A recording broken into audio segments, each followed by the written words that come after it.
There's new life in our worship. There's new life in our service. The Spirit of the Lord has started to Good morning, viewers. Welcome to my brief devotion titled Fresh Bread. And I do hope that it makes an impact in your life as you begin a new day in Christ.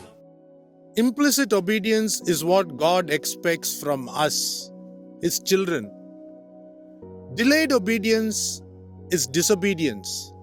No wonder Prophet Samuel asked Saul, the commander-in-chief of the army of Israel, in 1 Samuel 15 verse 22, "Has the Lord as great delight in burnt offerings and sacrifices as in obeying the voice of the Lord?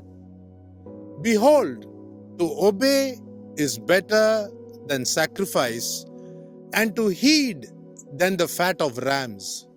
Every time God assigns a work to us, He is offering to make a covenant with us.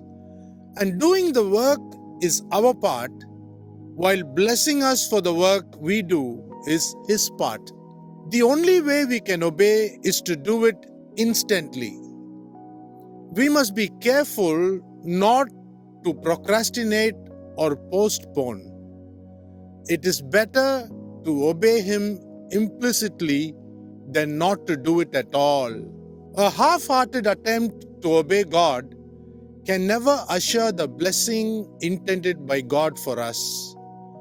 Obeying God implicitly always carries a very rich blessing, and the Bible in the book of Proverbs chapter 10 verse 22 teaches us that when God blesses, He does not add sorrow to it.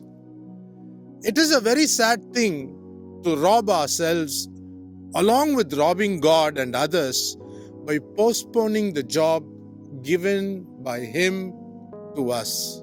Martin Luther once said that one who believes in God will crucify the question, why? What did he mean?